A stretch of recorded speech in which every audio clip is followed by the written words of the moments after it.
الحمد لله نحمده ونستعينه ونستغفره ونؤمن به ونتوكل عليه ونعوذ بالله من شرور أنفسنا ومن سيئات أعمالنا من يهده الله فلا مضل له ومن يضلل فلا هادي له وأشهد أن لا إله إلا الله وحده لا شريك له وأشهد أن محمدا عبده ورسوله أرسله بالحق بشيرا ونذيرا وداعيا إلى الله بإذنه وسراجا منيرا أما بعد فإن خير الحديث كتاب الله وخير الهدي هدي محمد صلى الله عليه وسلم وشر الأمور محدثاتها وكل محدثة بدعة وكل بدعة ضلالة وكل ضلالة في النار.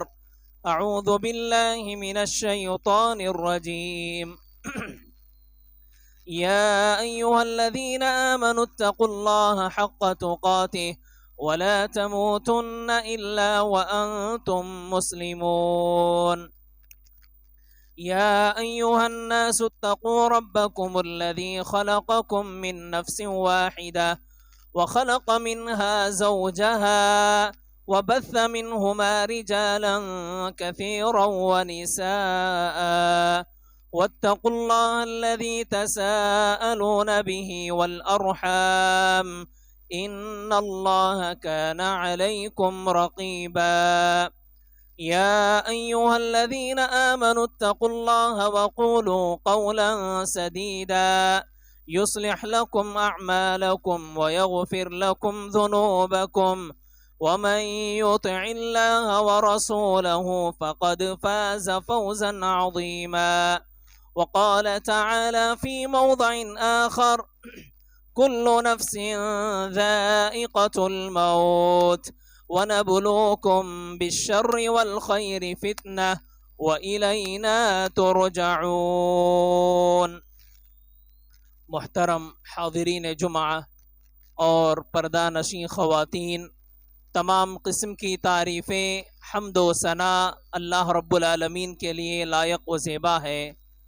درود و سلام ہو تمام انبیاء علیہم السلام پر، خصوصاً میرے اور آپ کے پیارے نبی جناب محمد الرسول اللہ صلی اللہ علیہ وسلم پر۔ محترم حاضرین، آج کے اس خطبہ جمعہ میں آپ لوگوں کے سامنے موت کی یاد اور موت ایک خاموش نصیحت اس عنوان پر کچھ باتیں آپ لوگوں کے سامنے رکھنے کی کوشش کروں گا۔ میرے محترم حاضرین، یہ موضوع بڑا ہی اہم موضوع ہے، بڑا ہی عبرتناک یہ موضوع ہے، اور موت کا یہ موضوع دلوں کو نرم کرنے والا موضوع ہے۔ میرے محترم حاضرین، انسان کی زندگی یہ عارضی ہے، وقتی ہے اور بہت جلد ختم ہونے والی ہے۔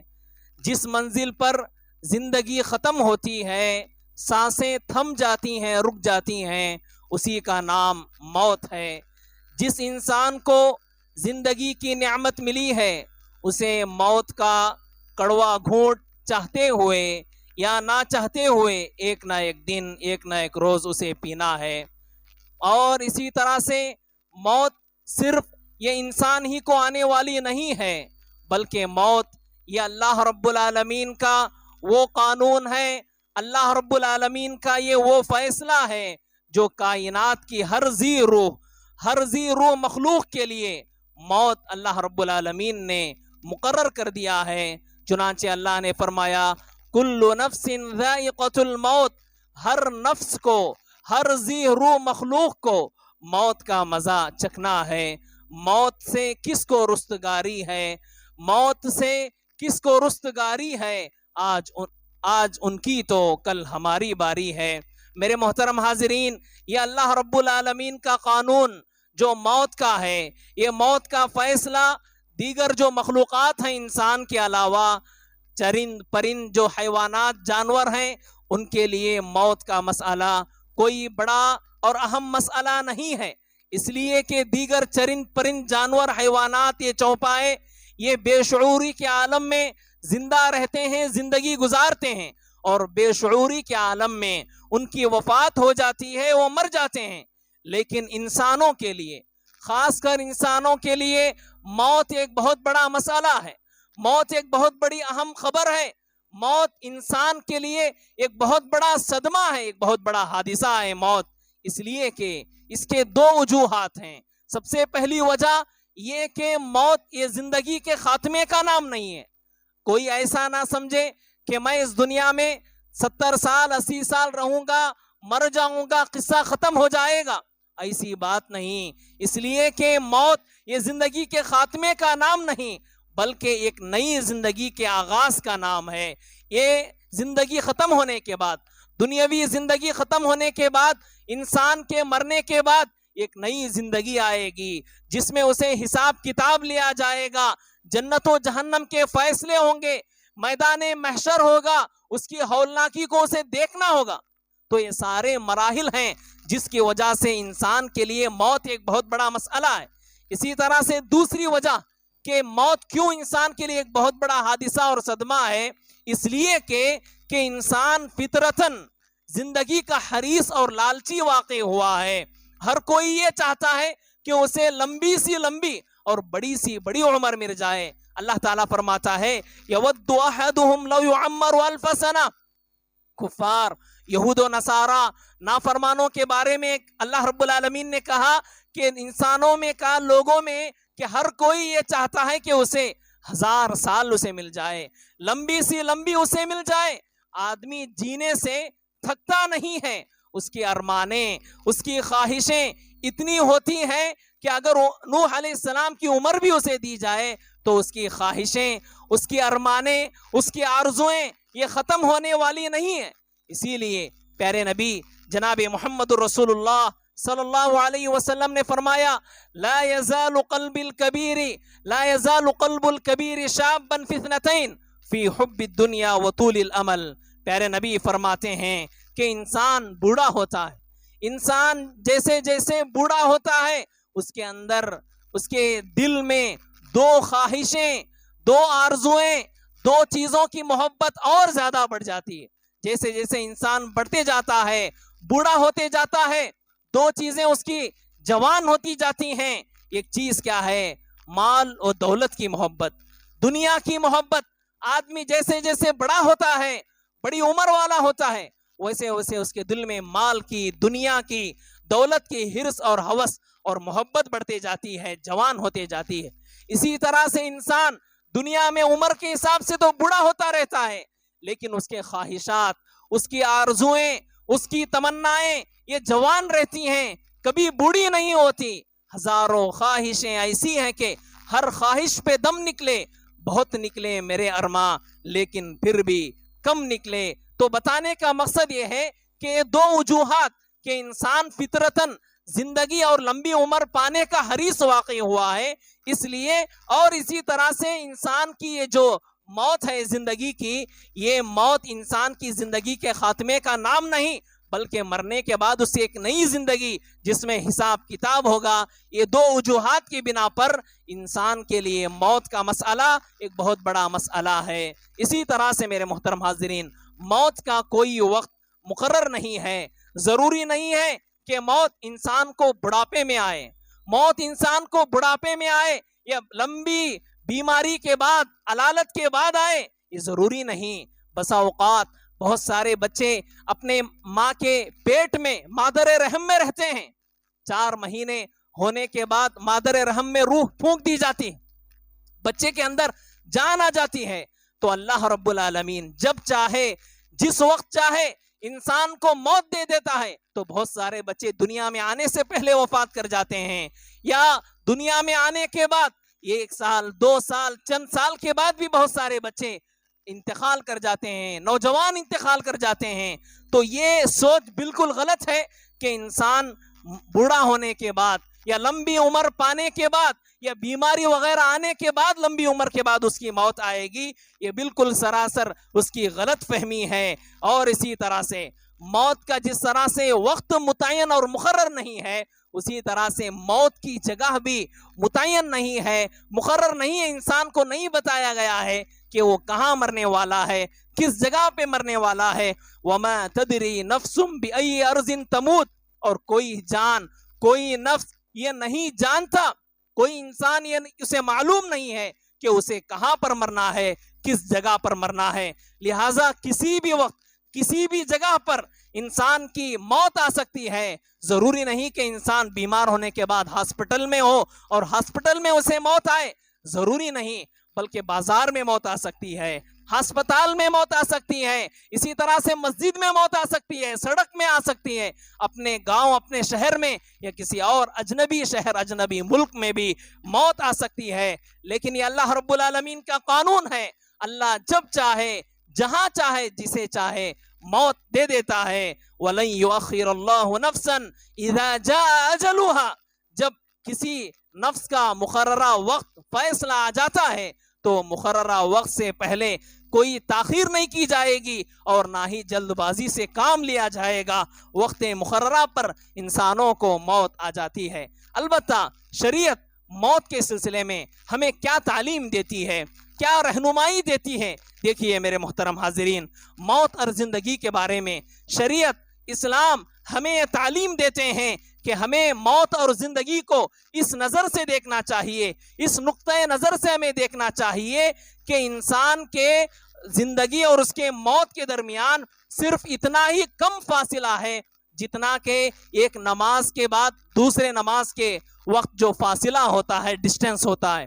جیسے نماز ظہر کا وقت ہے اور نماز عصر کا وقت ہے، دونوں نمازوں کے درمیان جتنا فاصلہ ہے، شریعت کہتی ہے دو نمازوں کے درمیان جتنا وقت اور فاصلہ ہے اتنا ہی انسان کی زندگی اور موت کے درمیان فاصلہ ہوتا ہے۔ لہٰذا پیارے نبی صلی اللہ علیہ وسلم ایک صحابی کو نصیحت کرتے ہوئے فرماتے ہیں، صلی صلاۃ مودعین، اے انسان، اے آدمی، تم نماز اس طرح سے پڑھو جیسا کہ تمہاری الوداعی نماز ہو، تمہاری گویا یہ آخری نماز ہو۔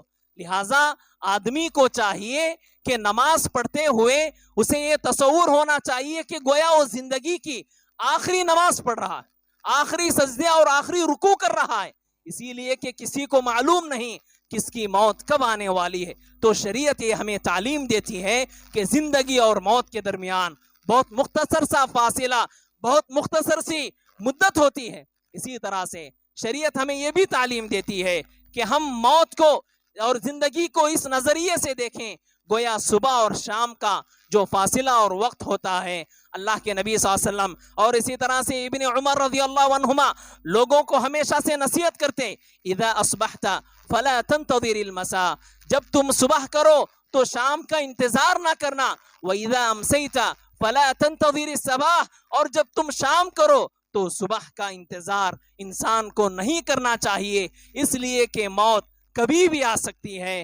لیکن اگر ہم معاشرے کا، ہمارا لوگوں کا جائزہ لیں تو بڑے افسوس کے ساتھ کہنا پڑتا ہے کہ لوگ موت سے بالکل غافل ہو چکے ہیں۔ ان کے جینے کا ڈھنگ اور ان کے جینے کا جو کلچر ہے، ان کی جو تہذیب ہے، رہن سہن ایسا ہے گویا وہ ایسا زندگی گزار رہے ہیں کہ انہیں کبھی مرنا ہی نہیں، کبھی انہیں مرنا ہی نہیں ہے۔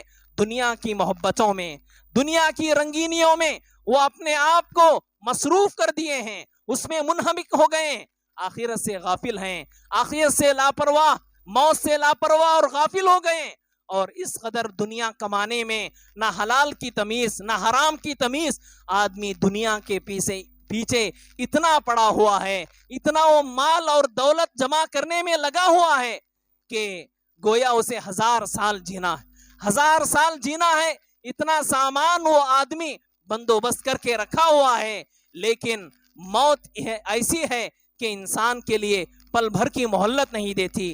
شاعر کہتا ہے، آگاہ اپنی موت سے کوئی بشر نہیں، آگاہ اپنی موت سے کوئی بشر نہیں، ساماں 100 برس کا ہے، پل کی خبر نہیں۔ میرے محترم حاضرین، موت جب آتی ہے تو انسان کے لیے ایک لمحے کے لیے، ایک منٹ کے لیے بھی اسے جو ہے وقفہ اور مہلت نہیں دی جاتی۔ انسان کی زندگی کے لیے کوئی ایک لمحہ، ایک گھنٹہ انسان کی زندگی کے لیے گارنٹی نہیں ہے، نہیں معلوم انسان کو وہ کتنے لمحے، کتنے دن وہ زندگی گزارے گا، اس کی عمر کتنی ہے. لیکن بہت سارے انسان ہیں موت سے غافل ہوئے ہیں. میرے محترم حاضرین، دنیا میں بہت سارے لوگ آئے، اچھے لوگ بھی آئے، برے لوگ بھی آئے، بڑے سے بڑے لوگ بھی آئے، انبیاء آئے، رسول آئے، شہداء آئے، صالحین آئے، بڑے بڑے متقی پرہیزگار لوگ بھی آئے، اور ظالم سے ظالم، جابر سے جابر حکمران اور بادشاہ بھی آئے.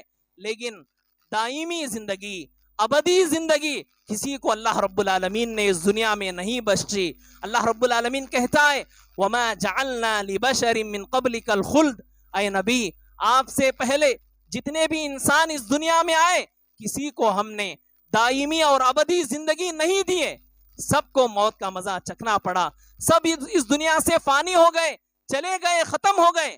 اگر دائمی زندگی کسی کو اس دنیا میں ملتی تو اس کے سب سے زیادہ حقدار پیارے نبی جناب محمد الرسول اللہ صلی اللہ علیہ وسلم ہو سکتے تھے. اس لیے کہ دنیا میں اللہ کے مخلوقات میں سب سے بہترین مخلوق، اللہ کے بندوں میں سب سے افضل بندے اگر کوئی ہیں تو پیارے نبی ہیں، انبیاء کے سردار ہیں. لیکن پیارے نبی صلی اللہ علیہ وسلم کو بھی اس دنیا سے جانا پڑا، انہیں بھی موت آئی.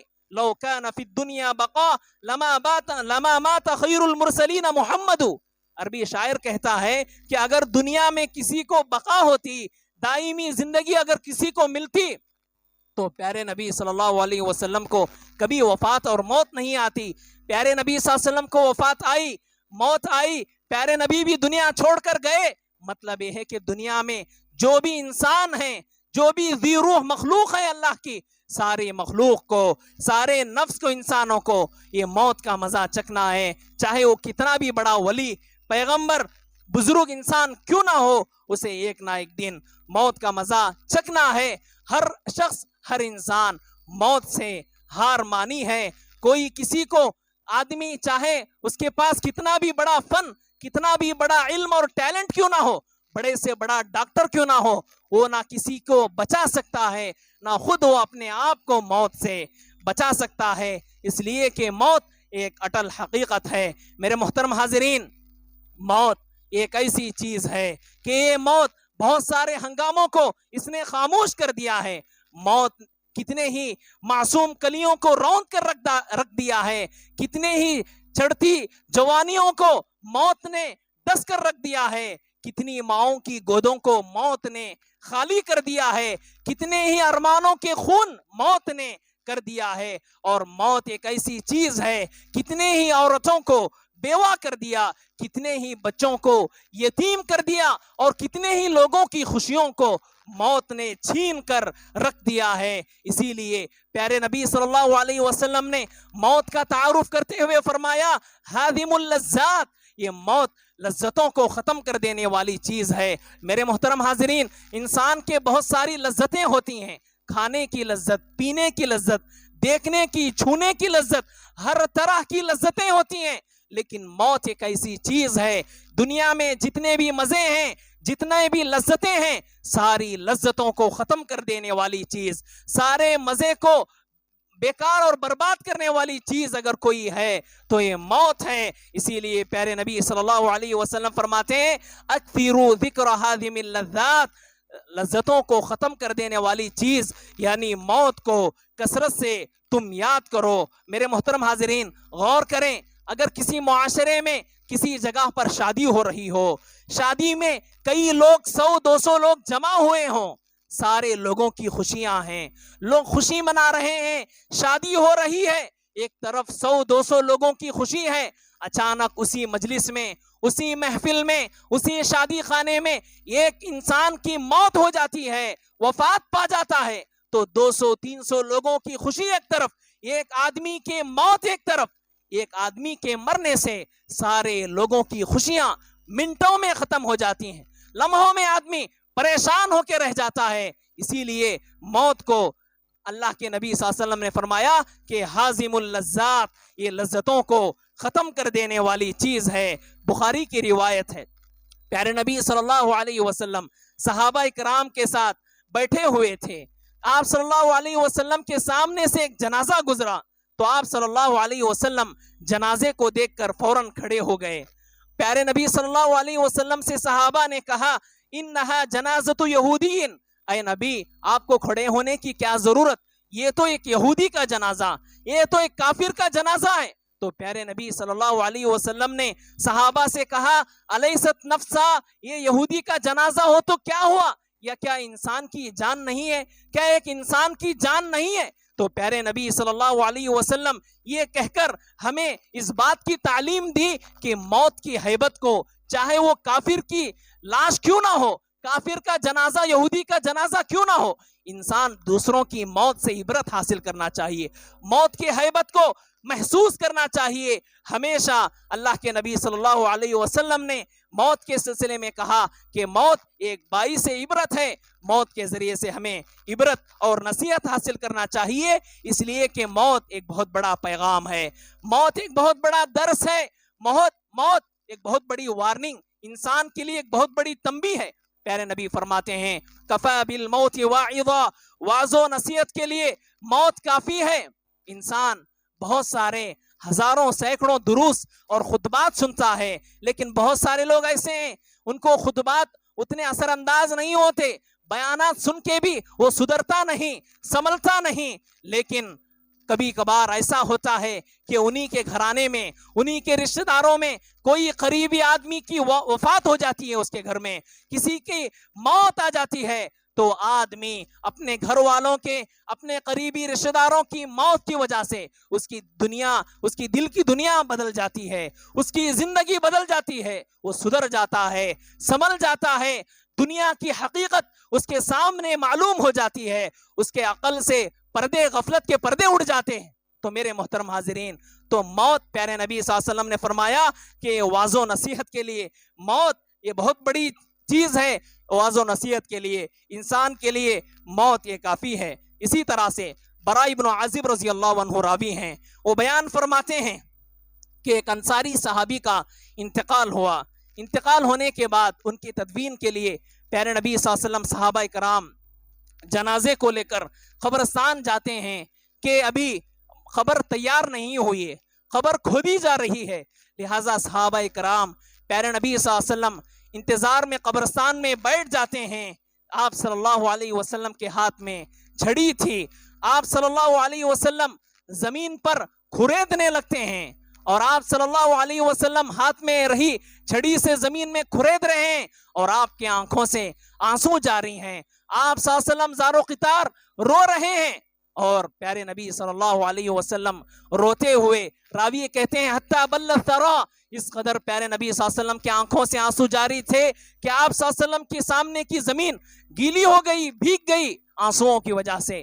آپ صلی اللہ علیہ وسلم صحابہ کرام کو اس وقت نصیحت کرتے ہوئے فرماتے ہیں یا اخوانی لمثل هذا فعدوا، کہ اے لوگو آنے والے اس مرحلے کے لیے تم تیاری کر لو، آنے والے اس مرحلے کے لیے، قبر کے لیے، موت کے لیے تم تیار رہو، توشہ تیار کر لو، اور آخرت کا توشہ نیک اعمال ہیں، صالح اعمال ہیں. آپ صلی اللہ علیہ وسلم لوگوں سے یہ نصیحت کرتے جا رہے ہیں اور آپ کے آنکھوں سے آنسو جاری ہیں. لیکن میرے محترم حاضرین، آج ہم جائزہ لیں، آج ہم اپنا جائزہ لیں، ہم لوگ کس قدر موت سے غافل ہیں. اہل علم کہتے ہیں کہ انسان کے دو گھر ہوتے ہیں، ہر انسان کے دو گھر ہوتے ہیں. ایک گھر انسان کے زمین کے اوپر ہوتا ہے اور ایک دوسرا گھر انسان کا زمین کے اندر ہوتا ہے. لیکن انسان کی غفلت دیکھو، انسان کی بیوقوفی دیکھو کہ جس گھر میں زمین کے اوپر کا جو گھر ہے، جس میں کہ انسان کو 60 سال 70 سال 80 سال صرف زندہ رہنا ہے، اس میں زندگی گزارنی ہے، اس گھر کو بنانے کے لیے، اس گھر کو سنوارنے کے لیے، اس گھر کو مزین کرنے کے لیے آدمی دنیا میں بہت کماتا ہے، اپنے آپ کو تھکاتا ہے، رات دن محنت کرتا ہے. لیکن جس گھر میں، جو کہ زمین کے اندر بھی ایک گھر ہے، قبر ہے، جو انسان کو جہاں پر صدیوں رہنا ہے، کئی سال اسے رہنا ہے اور قیامت کب واقع ہوگی معلوم نہیں ہے، لیکن اس گھر کو سدھارنے کے لیے، اس گھر کو مزین کرنے کے لیے، وہاں کی کامیابی کے لیے، وہاں کی خوشحالی کے سلسلے میں انسان غافل ہے۔ میرے محترم حاضرین، زمین کے اندر جو گھر ہے، انسان کا جو قبر ہے وہ قبر مزین ہوتی ہے۔ انسان کی قبر، انسان کی زمین کے اندر جو گھر ہے وہ مزین ہوتا ہے، وہ آباد ہوتا ہے اللہ کی عبادت سے، نمازوں سے، اللہ کے قرآن مجید کی تلاوت سے، ذکر و اذکار سے، صوم و صلات سے، روزے سے، عمرہ سے، حج سے، نیک کاموں سے، حقوق اللہ اور حقوق العباد کی ادائیگی سے قبرستان اور قبر انسان کی جو منزل ہے وہ منور ہوتی ہے۔ لہٰذا ہمیں چاہیے کہ ہم دنیا کے گھر کو سنوارنے سے زیادہ جو ہمارا دائمی ابدی جو گھر ہے، قبرستان ہے یا قبر کی جو منزل ہے، اس کی تیاری مجھے اور آپ کو کرنا چاہیے۔ میرے محترم حاضرین، انسان جو قبر کی جو منزل تک پہنچتا ہے اس کے دو راستے ہیں، ایک اطاعت و بندگی کا راستہ، نیکی اور بھلائی اور اچھے اخلاق کا راستہ ہے، ایک دوسرا راستہ برائی، نافرمانی، شرک و بدعات، کفر کا راستہ ہے۔ اور وہ بڑے ہی خوش نصیب انسان ہیں جو اطاعت و بندگی کر کے، اللہ پر ایمان لا کے، توحید اور سنت پر قائم رہ کے، نمازوں کی پابندی کرتے ہوئے موت کی منزل تک پہنچتے ہیں۔ ایسے لوگوں کے لیے خوشخبریاں ہیں، خوشیاں ہیں، اور وہ لوگوں کے لیے بدنصیبی ہے، وہ لوگ بہت ہی برے ہیں جو لوگ خطائیں، معصیتیں، نافرمانیاں، شرک و بدعات میں ملوث ہو کر موت تک پہنچتے ہیں۔ لہٰذا مجھے اور آپ کو چاہیے کہ ہم نیکی کے راہ کو اپنائیں، اطاعت و بندگی کے راہ کے ذریعے سے ہم منزل مقصود تک پہنچنے کی کوشش کریں۔ اس لیے کہ میرے محترم حاضرین، جو انسان مومن ہوتا ہے، متقی ہوتا ہے، اور جو انسان اللہ کی راہ میں نیکیاں کرنے والا ہوتا ہے، اسے جب موت آتی ہے تو فرشتوں کی جانب سے اللہ رب العالمین فرشتوں کو بھیج کر اسے بشارتیں اور خوشخبریاں سناتا ہے۔ اس کے لیے اللہ رب العالمین کہتا ہے، اللہ کے نبی فرماتے ہیں کہ فرشتے اس کی روح کو کفنانے کے لیے جنت کا خوشبودار لباس اسے لے کر، کفن لے کر آتے ہیں۔ اس کے برخلاف اگر انسان نافرمان رہا، گنہگار رہا، خطاکار رہا، اس کے لیے ایک بدبودار ٹاٹ میں اس کی روح کو لے کر لے جایا جاتا ہے۔ الغرض بتانے کا مقصد یہ ہے کہ انسان ایک نہ ایک دن اسے مرنا ہے۔ تو موت کے جو آخری مرحلہ لمحہ ہوتا ہے، اگر انسان چاہتا ہے کہ وہ مرحلے میں اسے ایک خوشی ملے، اللہ کی جانب سے بشارتیں ملے، جنت کی خوشخبری اسے اگر ملے، وہ آسانی چاہتا ہے، اسے چاہیے کہ یہ دنیاوی زندگی کو وہ نیکیوں میں، اللہ کی اطاعت و بندگی میں گزارے۔ اسی طرح سے میرے محترم حاضرین، موت کے بارے میں اللہ کے نبی صلی اللہ علیہ وسلم نے فرمایا، لا یموتن احدکم الا وهو یحسن باللہ الظن۔ آدمی کو چاہیے کہ جسے موت آ رہی ہو، وہ موت سے پہلے اللہ کی ذات سے وہ حسن ظن رکھے۔ اللہ کی ذات سے مرنے سے پہلے وہ حسن ظن رکھنا چاہیے۔ آدمی کبھی کبھار کیا ہوتا ہے، مرنے سے پہلے احادیث میں آتا ہے کہ شیطان موت کے وقت بھی گمراہ کرنے کے لیے آتا ہے، موت کے وقت بھی بہکانے کے لیے آتا ہے، اس لیے کہ شیطان بنایا ہی گیا ہے کہ لوگوں کو بہکانے کے لیے۔ اگر مرنے سے پہلے آدمی بہک گیا تو ہمیشہ کے لیے وہ جہنم میں چلا جاتا ہے۔ لہٰذا اللہ کے نبی صلی اللہ علیہ وسلم نے ہمیں یہ تعلیم دی ہے، مرنے سے پہلے بھی، مرض الموت میں بھی اللہ کی ذات سے اچھی امید ہونا چاہیے کہ اللہ میرے گناہوں کو معاف کرے گا، میری بخشش کرے گا، مجھے جنت نصیب عطا کرے گا۔ یہ آدمی کو حسن ظن ہونا چاہیے۔ بسا اوقات بہت سارے لوگ اللہ کی ذات سے بدظن ہو جاتے ہیں، اللہ کی ذات سے شکایتیں کرنے لگ جاتے ہیں، اسی حالت میں ان کی موت آ جاتی ہے۔ ایسا نہیں ہونا چاہیے۔ میرے محترم حاضرین، الغرض بہت ساری باتیں ہیں۔ اللہ کے نبی صلی اللہ علیہ وسلم نے ایک حدیث میں بیان کیا، امت محمدیہ کی عمریں بہت مختصر ہیں، 60 سال، 70 سال، 80 سال اتنی ہیں، اور اس کم عمری میں آدمی کو چاہیے کہ آدمی زیادہ سے زیادہ نیکیاں کر کے جو دائمی زندگی ہے، آخرت کی زندگی، اس کی کامیابی کی فکر کریں، دنیاوی فتنوں سے اپنے آپ کو بچانے کی کوشش کریں۔ اللہ رب العالمین